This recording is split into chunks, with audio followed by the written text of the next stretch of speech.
Welcome back to the Washington Outsider Report on the Coalition Radio. For those newly joining the program, my name is Irina Zuckerman, and I'm the editor-in-chief of the Washington Outsider. With us today is Marjan Greenblatt. She is a human rights activist who works with women's issues and minorities, particularly in the Middle East, Iran especially. And we'll be discussing with her the overall situation in the Middle East and specifically Iran's footprint concerning the current events and everything that happened since October 7th Hamas attack on Israel and of course the context leading up to that. Marjan, welcome to the show. It's great to have you here. Hi, Irina. Thank you so much for having me. Well, thank you for joining us. And could you start by introducing yourself and your background a little bit to the audience? Tell us a little how you got involved in this area and what sort of things you've encountered along the way. Thank you. I was born and raised in Iran. I was 7 years old when the Islamic Revolution happened in Iran and changed my life completely. And overnight, we could see that life was no longer what it was. The promises, the hopes, the freedoms that we once experienced, even as a young child, I saw that all going away. And from that moment on, it became the ambition, the main ambition for many of us living in Iran, particularly the religious minorities and particularly the Jewish religious minorities, was to escape the country and find a free life outside of Iran where we could practice our religion and be who we wanted to be, have freedom as equal human beings, because whether we are men, women, or any religious practice, so that we could have an equal and fair and free life. I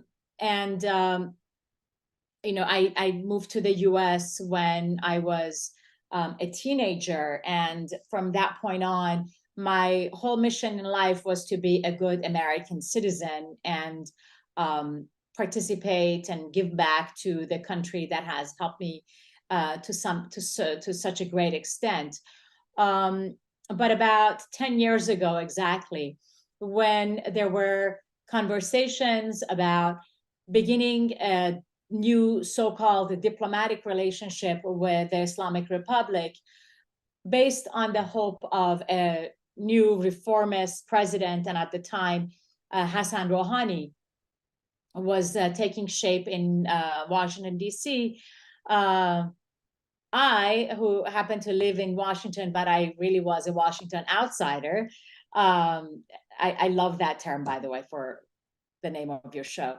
I thought that it was incumbent upon me to actually step in and share the little bit that I knew about the fallacy of reform or reformist promises in Iran. And by reflecting some of the human rights violations that are taking place every day in Iran, and particularly affect women and minorities, whether religious or ethnic minorities in the country. And so from that point on, I started my involvement first through the Alliance for Rights of All Minorities. And then again, about 3 years ago, I launched a subsidiary initiative called Stop Femicide Iran, where we shed light on the prevalence of murder of women in the name of honor or power or just ease of the act of murder that is taking place and affecting women and girls in Iran. I am also a non-resident scholar at Middle East Institute and a member of Anti-Defamation Leagues. Actually, I'm the co-chair of the Anti-Defamation League's Task Force for Middle East Minorities. So I really come at this from the perspective of an observer of human rights violations in Iran. And I look forward to your questions for today. So my first question may seem have nothing to have nothing to do with the situation with Hamas, but don't worry, I will get there. A year ago, we've seen a wave of protests in Iran related to Mahsa Amini's murder, and we have seen a wave of support from the West, which unfortunately was short-lived. Perhaps it helped to contribute to the destabilization of the Iranian regime, perhaps not, but there was a period of time where there seemed to be an active outpouring of concern. This year, we have seen Iran crack down further on women, and we have seen quite recently another tragic death of a 16-year-old girl under very similar circumstances at the hands of the Iranian authorities. But this time, the international reaction was quite different, and this happened before the instant war between Israel and Hamas. So we can't say that there's this major distraction now. There is, but this happened prior to these events, and we have seen that there was largely silence, very limited media coverage of this incident, and just general passivity and apparent disinterest. How can you explain that a year after all this, seemingly heartfelt pressure for better treatment of women, and when somebody dies under the exact same circumstances, there's suddenly a completely different reaction? So this is a very important point of comparison, and one that many of us, who are observing the brutality that was exercised by Hamas in Israel against Israeli civilians, particularly the women, and also watched the level of support that came out of the Mahsa Amini movement a year ago in Iran.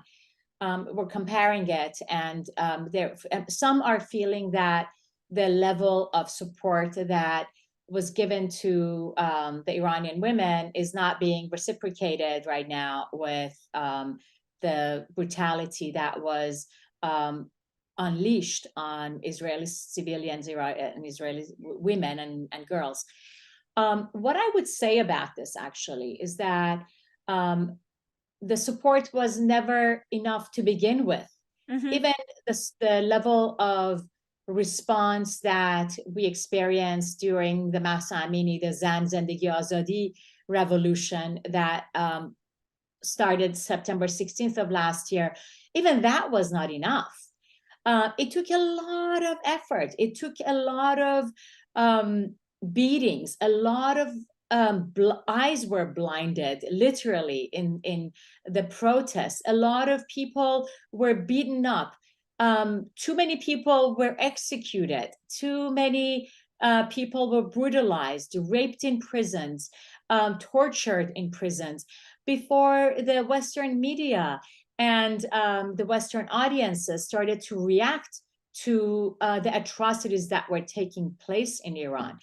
And we were feeling the frustration that, first of all, a murder had to be publicized at such level of magnitude for people to start to feel any level of compassion and relationship with the women of Iran, as if Iranian women were not counted enough compared to the global movement of Me Too and the right to abortion and right to equal pay, all of these other intricacies for equality for women.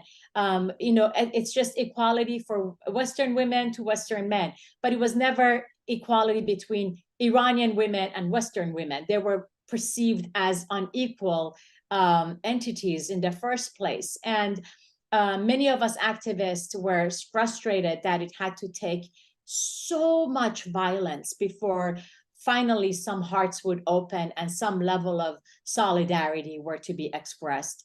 And now, with respect to the most recent atrocities against Israeli women, we are seeing that level of indifference being repeated.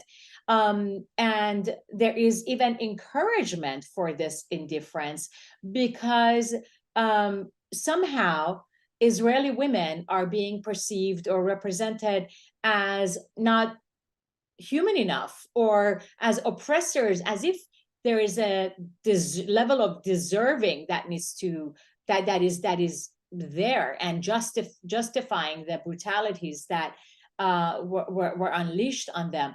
So it's just mind-boggling. And the only way that I can explain it, Irina, is that there is a double standard, that Western feminist activists are just focused on their own interests. They are focused on their own culture. There is a level of superiority, perhaps, and self-preservation and self-interest. And I had to say it's selfishness that exists among the Western feminists, that their advocacy doesn't seep into the lives of women in the Middle East. And I am very hurt, frankly, by this level of indifference and aloofness toward our women, whether they're Israeli women or Iranian women. It seems like certain level of political narratives, whether it is the narrative of non-involvement in the case of Iranians, or the narrative of supposed oppressor that justifies the indifference and aloofness and lack of action and empathy on behalf of the movement. This whole narrative of oppressor, oppressed starts to fall apart when you start looking at each case separately, because in any society you will have both. You will have predators who prey on innocent people, you will have criminals, you have people abusing power to varying degrees depending on the society structure. In Iran, it's fair to say that there are women who are involved in regime policies, there are women who are involved in the enforcement of violence against other women, and then there are women, young women, especially protesters, human rights defenders, lawyers, who end up being on the receiving end of this brutality, violence, injustice, and so forth.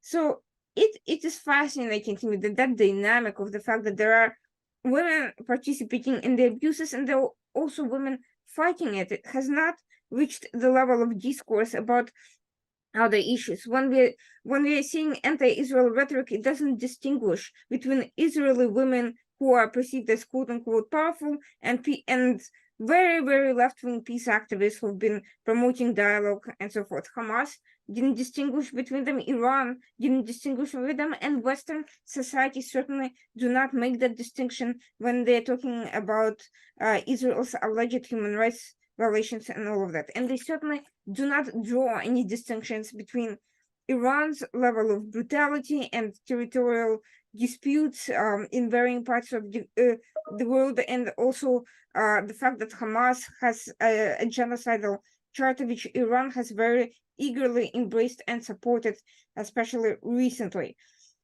So all of that leads me to ask this more general question before we get into the specifics of this conflict. Is it even possible to generate enough social interest to keep any sort of activism going long enough to make any sort of impact abroad? Can Americans and Europeans actually be able to project any sort of impact in this day and age? Because as I mentioned, a year ago, even with all this hard work, it was possible to generate some level of social outrage, push Iran out of the Human Rights Committee, however temporary that might be, and essentially get a conversation started. A year later, women continue to die in Iran. We don't hear about them beyond a couple of articles here and there. There's certainly no level of activism on the street, and all these people who were so outraged a year ago have moved on to other topics. Is it possible to keep anyone's attention on anything if Iranians and Iranian women in particular have repeatedly called on moral support from Western societies? Can they really count on it if the attention span here is the length of a typical TikTok video? It's an important question. I think that a lot of it really begins with top-down policies.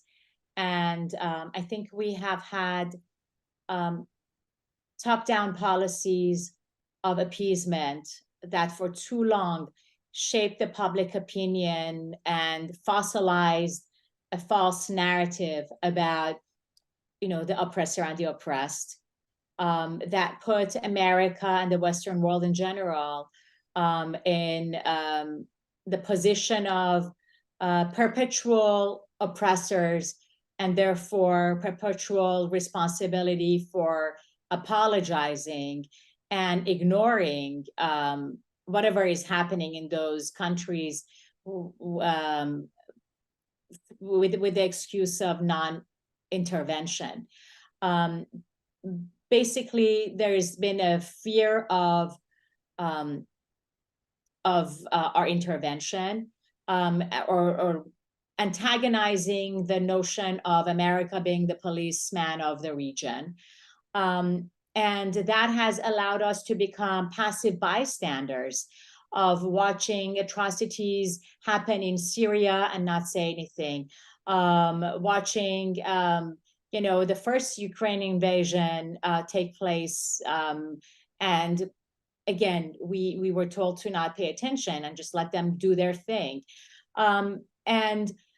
Basically these, and again, like ongoing problems in Iran, ongoing problems in Iraq, basically Iraq was used as an excuse for just closing shop on foreign policy and just letting all the evildoers do their evils, and us will not get involved. And we forgot the philosophical implications of this, that when you let injustice continue and prevail, you are contributing to the injustice. When you let a war to continue, a civil war to continue, and cause mass casualty in a country and in a region, and you have the ability to stop that, and you don't stop it, you're complicit and you're contributing to that war. And we saw that happen, for the past 10 years and even before that. And anytime we did get involved in this, we had to apologize for any shortcoming. The withdrawal from Afghanistan was another form of apology.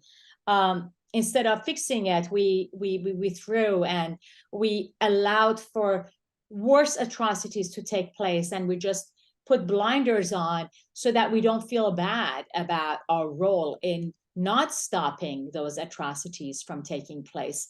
And I think that for some time, you can close your eyes and you can just have cat videos on TikTok to blind people and allow them to be entertained with stupid things and not really recognize what is happening. But eventually, we're going to start seeing these atrocities and global non-intervened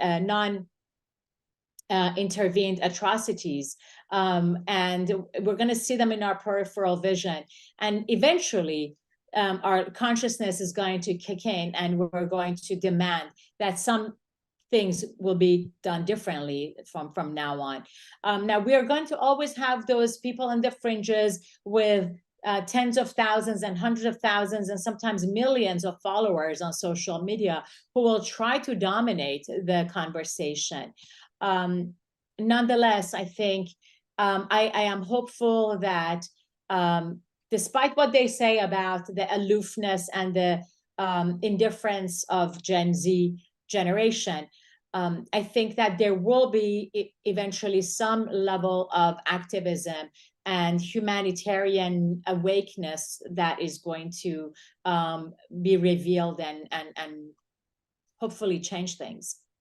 In the meantime, Iran has certainly taken advantage of this relatively passive Western social response in a myriad of ways, and by proliferating proxies and abuses throughout all of the Middle East, whether it's in Yemen with Houthis who are as oppressive to the women there as Iran itself is, if not more, various militias in Iraq and Syria, Hezbollah, everyone's most familiar proxy relationship in the region. And now, as we see, also with the Palestinians, with Hamas, and even increasingly Judea and Samaria, or as many people know, the West Bank under the PA control of Mahmoud Abbas. So there's been a lot, written about how Hamas funds all these proxies and how it's in general has a strong symbiotic relationship with all these terrorist groups and militias. But the White House has taken to the position that while Iran is certainly complicit with the general support for Hamas and its fellow travelers in the region, they have not found evidence substantiating the direct involvement of Iran in the October 7th attack by Hamas. So I'd like to zero in on that, because to me there seems to be a bit of a conflicting statement, because we have seen a number of smoking gun reporting from credible sources, including the Wall Street Journal, and one of those biggest tells that about Iran's involvement has been actually an older report from 6 months ago, around the April Ramadan riots, when Iranian officials traveled to Beirut, inciting both Gaza and Hezbollah to attack Israel, which the PIJ did. Hamas at the time was still downplaying its role in regional upheaval, but the Palestinian Islamic Jihad certainly followed through, and this direct incitement points to some level of apparent relationship with specific events and not merely a general sort of funding for whatever causes. So how is it that this level of relationship between Iran and PIJ and Hamas and Hezbollah prompted very little concern from the US and other security agencies? Even if Hamas itself was not participating in that particular attack, there were other entities that were being directly incited by Iran towards ongoing violence. There was very little about it, and now all of a sudden it's all but forgotten. What's going on here? It's hard to know exactly how to draw the clean lines between who did what, in the hours before the October 7th attack. But what we know for the past 43 years, since the inception of the Islamic Republic in Iran, is that the Iranian regime has had three main goals. One was enmity toward Israel, and the promise or the so-called mission to destroy the so-called Zionist entity. From the get-go, this was one of the main objectives and tenets of the Islamic Republic. Second was the destruction of the United States. And third was the persistence and livelihood of its own interest and entity at any cost. So you could say that the last one is a domestic policy, and the first two are foreign policy agendas of the Islamic Republic. But you can also see the relationship between the domestic agenda and the foreign policy agenda of the Islamic Republic. The enmity toward the US and Israel was always used as an excuse to explain why the Islamic Republic was not providing basic needs and essentials for its own citizens. There was always this narrative of blame of Israel and the US for any of the shortcomings that the Islamic Republic had in delivering the needs of their own people. So, and they really need this perpetual enmity toward US and Israel in order to keep the fire alive in the domestic arena. The landscape is arguably changing now, because after 43 years, the Iranian people, it's a new generation. They know their reality. They know that what should be given to them to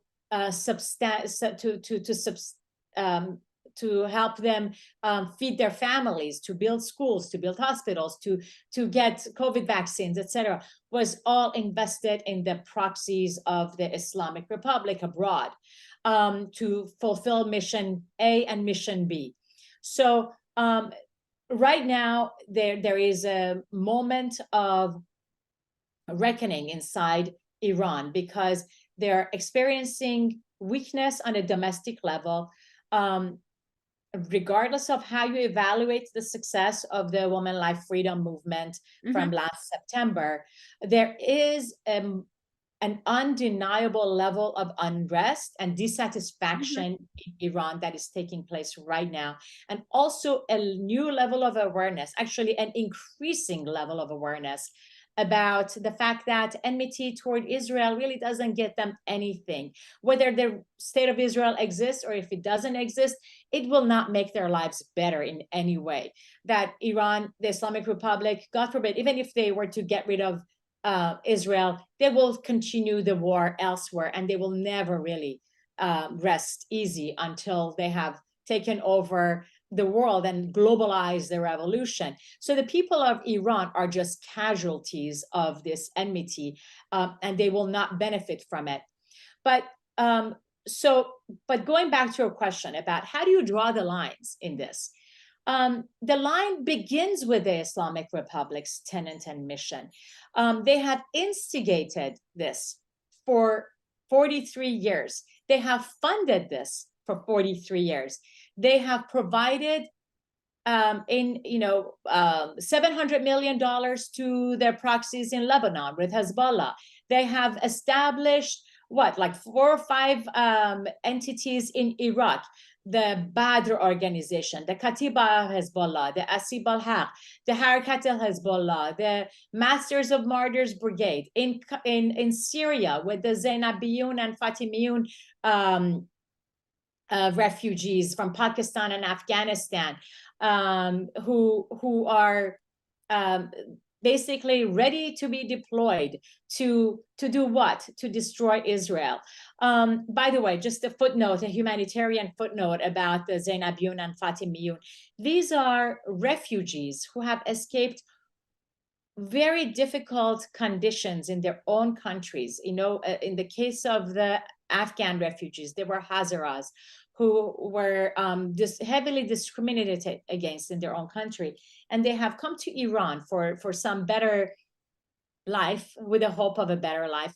But they are deprived of identity cards. They're deprived of basic humanitarian needs.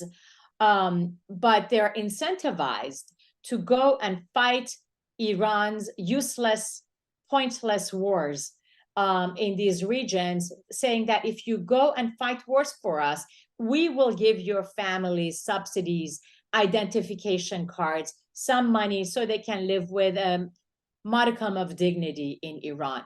So they are basically funding wars in Yemen, and then, of course, as we know, with Hamas. Maybe we can say that, yes, Ayatollah Khamenei didn't pick up the phone and say, hey, guys, go ahead and do whatever you have to do on October 7th. Maybe it wasn't as clear as this, but the instigation has been ongoing. And the reward is still present. Khamenei, days after this atrocious attacks were unleashed on Israeli civilians, he said, well, you know what? I didn't really tell them to do it, but I commend them for what they have done. I kiss the faces of the engineers and designers of this beautiful, selfless, courageous act. And he basically encouraged them and gave them the go-ahead and pat on the back to continue their acts of atrocities and violence on Israelis.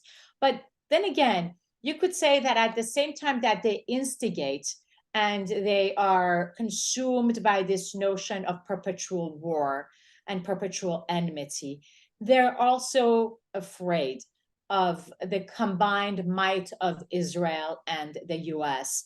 As a non-military observer without any knowledge, I think that the reason why they're trying to hold off and ask for the so-called ceasefires or humanitarian pauses, because they want to refuel Hamas and their entities. They want to get themselves ready in case there is an all-out war for their alliances. It's interesting. I was thinking about how they have created this multi-pronged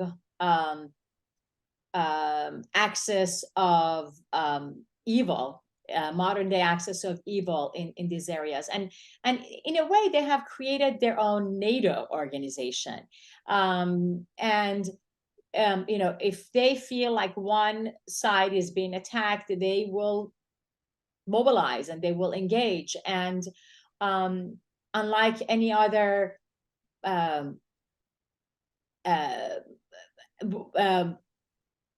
experiences that we have seen, any other past histories that we have seen of warfare, these people are not afraid of dying.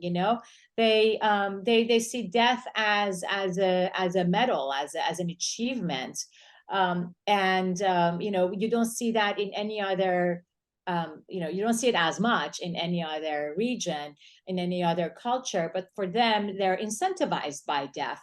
So the logic of warfare is really warped, and it is very difficult to reckon with that. And I think that complicates things further for people behind the scenes in the U.S. and Israel, who are envisioning a proper response to these potential attacks. So we have seen a lot of signs that Iran is going far beyond mere rhetorical support. For instance, another Wall Street Journal report has shown that 500 Hamas and Palestinian Islamic Jihad fighters were training for something in Iran a month before the attack.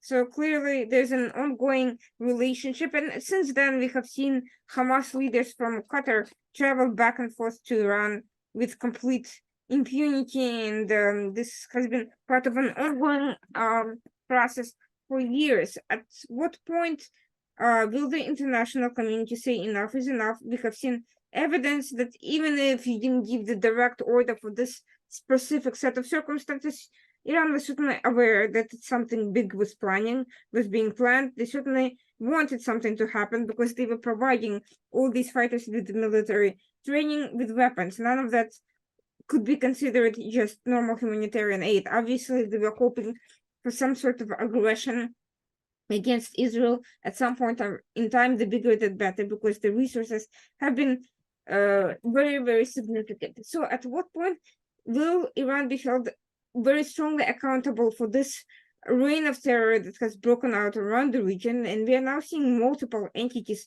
involved simultaneously against Israel, but also against US forces, against neighboring countries. And the escalation that everyone is warning about is already happening. It's already there. It's not something aspirational. It is in process. At what point will the international community intervene to disrupt this escalation? I think what they are evaluating, again, as a non-military expert, they are, because right now the flames of the war are pretty intense, the equation that they have to count against is whether their intervention will escalate the war or not, whether they're, maybe Syria would have been an easier situation. Maybe Ukraine 10 years ago would have been an easier situation. But right now, as after 10 years, all of these entities, and Russia is now also siding with Iran, Turkey siding with Iran. I think the dynamics have changed. The powers have shifted, and they have to make sure that their involvement will not escalate the war into more devastating proportions, but rather would be efficient and quick and put an end to things. and I think after years of denial, years of putting their heads in the sand and pretending like, you know, behavior change will eventually come with the Islamic Republic, or the hope that, you know, with some incentives they will become a normal state, and they will be a normal player in the international arena.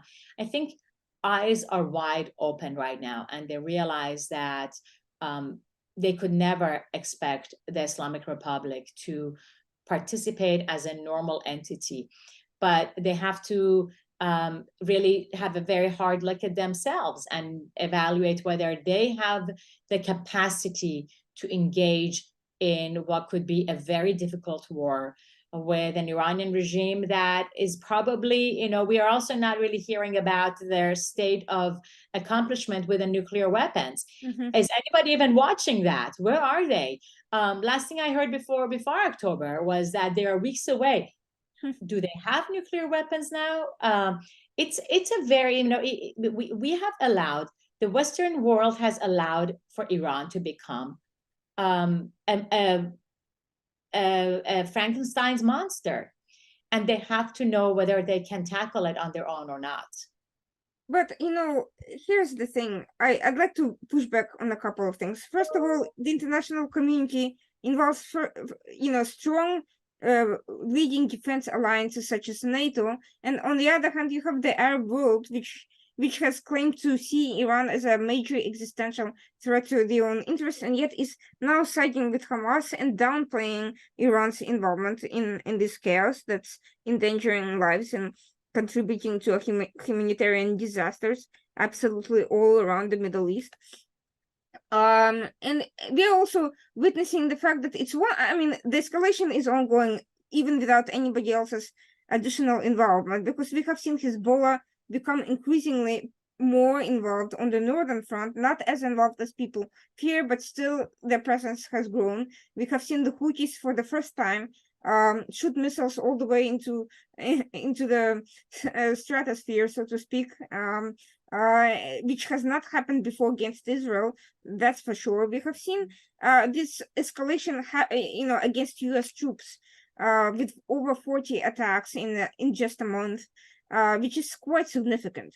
So this escalation is entirely unilateral, unprovoked by any additional physical threat from anybody in the international community. There's no reason for any of these entities to stop, even with the US deterrence in place, because they see that US is reluctant to use the deterrence, and so they are pushing the envelope and they're getting away with it. They just shut down an American drone.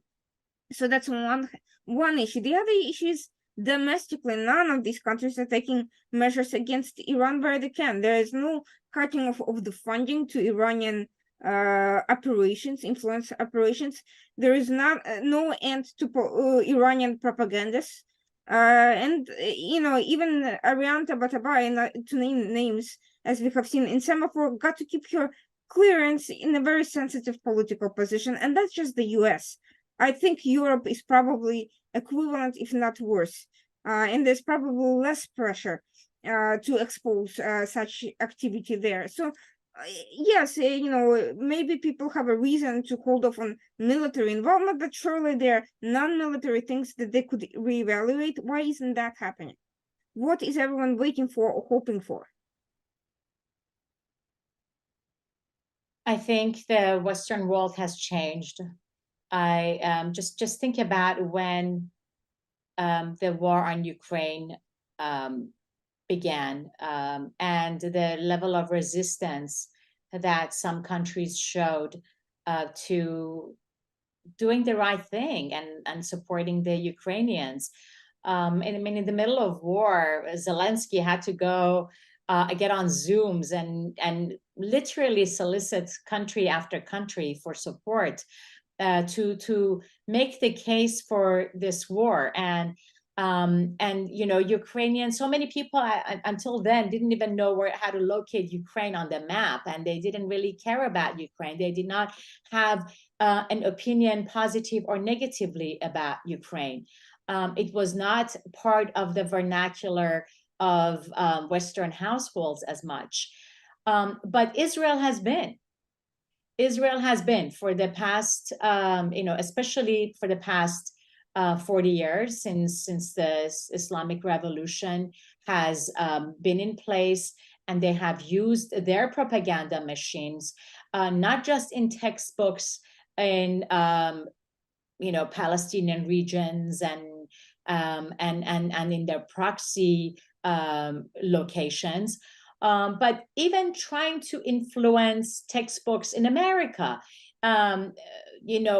through indirect influencers, trying to feed the whole narrative of Israel as the oppressor and America as an interventionist, imperialist force that imposes its own culture on other countries. They have been putting that in mind. And I think that after decades of being fed this kind of propaganda, I hate to say it, I think we have become soft. And there are still people who are mad at America because of Vietnam, who are not willing to let go of that. And because of the failures of Vietnam War and the failures of Iraq War, they think that we should never be involved in anything, even if the world is burning around us. We should just stay there and watch it, and call ourselves pacifists for letting the fires of the globe burn around us. But I think that some of it is this is a public opinion battle that is taking place. If you look at the movement that is happening on college campuses, the expressions, the anti-Israel expressions that are being manifested on college campuses, and to some extent in the streets, it's the Greens, it's the Green movement, environmentalists, the LGBTQ folks, who probably have never understood what Hamas stands for, along with the pan-Islamists who are mobilized, and by the way, using very Iranian doctrine and toolkits in this new wave of protests and unrest that they're showing in the streets around the world. So what I think is that before we can get to that, we have to get over partisanship and the divisions that exist here in the US, and I'm just going to speak for the US. We need to get over those partisanships and stop seeing matters of national security, matters of international relations as a Republican priorities or the Democratic priorities. I think they are American priorities, and it should be everybody's business to pay attention to those. Second, we have to really hold our media accountable for the way they are shaping public opinion by the stories and the method of reporting that is taking place right now in this current Israel-Hamas war, and before that. There are very disturbing reports about the potential photographers who accompanied these terrorists. And if that was true, if it is true that that media outlets from Reuters and others knew about this potential attacks, it comes from the fossilized and false notions that Hamas are not a terrorist entity, that they are a militant or a government or a political entity. And these notions need to be clarified and retaught from scratch. But again, because the trust in media is also being dissipated, we are going to have a lot of chaos and a lot of confusion, because people are not going to know who to trust, what media outlet to believe in. And with the prevalence of social media and TikTok contents that you refer to, but which is not just limited to TikTok, it's across the board with X and Instagram, etc. We're going to need to have reliable information in an atmosphere where there is no trust and there is a ton of confusion. The mindset needs to be cleared up before we can move to taking out weapons and whether strike against the potential perpetrators or defend ourselves before in the case of unfortunately a potential strike against us. Well, all of that is very reasonable, but here's the dilemma. All the conversations I've been hearing about dealing with these soft power institution takeovers by radicals, fellow travelers, Hamas and Iran sympathizers, they all talk about long-term solutions of cutting off foreign funding, which is long overdue, certainly, reviewing the curriculum, providing students with critical thinking training at an earlier age, and so on and so forth. All of that pretends well for decades down the road, if that's even accomplished. But what to do with the entire generations of young people who've already been indoctrinated, who have zero impetus to review their own positions, and quite frankly, generations of Middle East study experts, policymakers who are coming from those circles, completely indoctrinated at the universities, failing to review, to read anything extraneous outside their academic curriculum, and sharing these completely morphed views. If you think some of the policymakers making statements in Congress and other institutions today are bad, imagine if there's significantly more of them coming up, 10, 15 years down the road. So what do we do about this program that's already been created, that is not going to be changed by pushing universities to do better in the future, because these people are already there and they're already in the pipeline? I think that the instigators of disinformation need to be removed from our academic institutions. So we have to first stop the bleed before we can do the operation on the problems that we have. And I think that the first point of operation, the first point is to stop these entities that are really dividing and spreading disinformation and promoting hate and violence. They need to be stopped. Whether there are SJP chapters or SJP as an entity, it needs to be dismantled. They need to be investigated, and any foreign funding that that potentially is fueling them needs to be revealed, and they need to pay the consequences for that. But secondly, in terms of professors,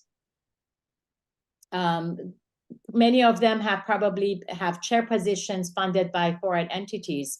I think American universities have to rethink those relationships and opt to have independence over their own institutions, and maintain intellectual academic integrity rather than selling out to this and that country and putting academic values up for sale. So, but again, that it also becomes a long-term solution, because until minds are changed, new opinions are formed, it's going to take time. So for me, I think that as a human rights activist, I think perhaps the most effective strategy will take time, but it is really to remind indifferent observers and people who are on the sidelines, who are watching and not really reacting one way or another, is to really have one-on-one conversation with those individuals and remind them that humans are humans. Iranians are humans, Israelis are humans, Palestinians are humans. no one deserves to be butchered or burned alive. No political wrongdoing can ever justify such inhumane, such barbaric treatment to be imposed on them. And we have to be consistent about our standards for how we see prejudice, how we treat discrimination, how we treat rights for human beings. It should not be the rights for certain human beings. It should not be rights to discriminate against some people, but not others. It has to be equal. It has to be free. Those were the reasons why I came to America. And I really hope to God that those values of freedom, of fairness, of equality, of non-discrimination, of separation of religion and government could once again be restored here, and that people would be seen as equal human beings, regardless of how they pray, where they come from, what language they speak, or who they love. I do agree that in the long term, better education, return to U.S. original, values is the way to fight it, and I do think that way will ultimately prevail. For now, Iran and its proxy networks seem to be waging a very effective information warfare, and judging by the mobs of violent fellow travelers and sympathizers, they are, if not winning the war itself, at least dealing very serious blows. The only good news I see here is that despite the fact that we are facing a very immediate problem that does not lend itself to these long-term solutions, is the fact that for the first time we are acknowledging that warfare exists, that it's effective, that it's happening, and that we do at least have that problem. So at the very least, we are no longer pretending that it's something that will just outgrow itself on its own volition. It will not. We have people, potential lawmakers, potential human rights activists who are dominated by a completely warped view of the world, and who will be carrying water for entities like Iran and like Hamas, even if they think that they mean well, simply because they have been completely indoctrinated and are ignorant of realities and refuse to break out of the boxes. Irina, you're not exaggerating. Honestly, you're really not exaggerating. You're not saying, some people may look at this conversation and think that we're just spewing propaganda, but I encourage you, if you're skeptical of what we're saying here, go and take a look at Amnesty International's Instagram post. Count for yourself. How many times did they come in defense of women and minorities in Iran? How many times did they actually help people who were arrested, tortured in Iran? And then look at this period since October 7th and see how many times they have spoken against Israel. How many times they condemned the atrocities that took place in Israel against innocent civilians, and just have an honest numbers evaluation, numeric evaluation, and you will see the discrepancy that exists there. Human Rights Watch, the same. Look at how many times they condemned the atrocities that took place on October 7th. And now compare them to how many times they have condemned the retaliation of Israel against Hamas in Gaza. They speak for themselves. Look at what they have said about Iran. Count that for the past year and compare that to the number of times they have spoken in the past month in defense of Gaza and the Palestinians. Yes, we have to defend the innocent Palestinians. It's a responsibility of all of us as human beings. But we have to treat all humans as equal. We have to recognize that if you're siding with human life of the Palestinians, you have to also side with the human life of Israelis, of Iranians, of the Uyghurs, of all the other people, the tens of thousands of people in Pakistan. Nobody's talking about them. So where does this double standard come from? And why is it okay to ignore the suffering and loss of Israelis and Jews, but prioritize others? Why is it?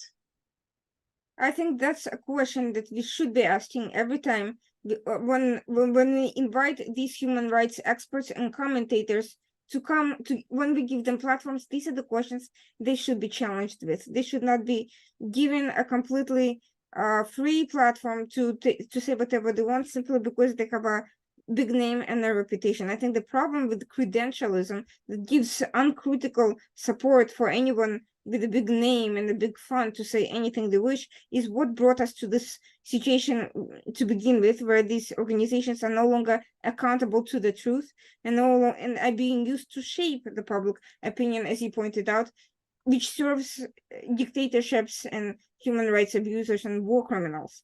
So that is not a place. I think and I hope that present and future American administrations, both Democrat and Republicans, will review their relationships with these entities and start looking at more diverse sources of information to on all issues, not just around everything, China, Russia, Latin America, whatever. Do not rely on a few known sources simply because they're known. That process becomes abusive. The wider your base of knowledge, the more likely you are to get it right at the end of the day. So that's the only thing I can think of. I just hope that we will continue having broader conversations, have solution-oriented conversations and practical conversations about steps to take to counter a problem that we now acknowledge exists. And thank you so much for shedding more light on this and bringing attention to this topic, because we need more credible voices and fewer people just shouting past each other and at each other. I agree, and thank you for providing this open space to speak about these issues. And I hope that we will make a difference, and people, who are curious about these issues will do a little bit more research and find the truth for yourselves and really look at human beings as equals.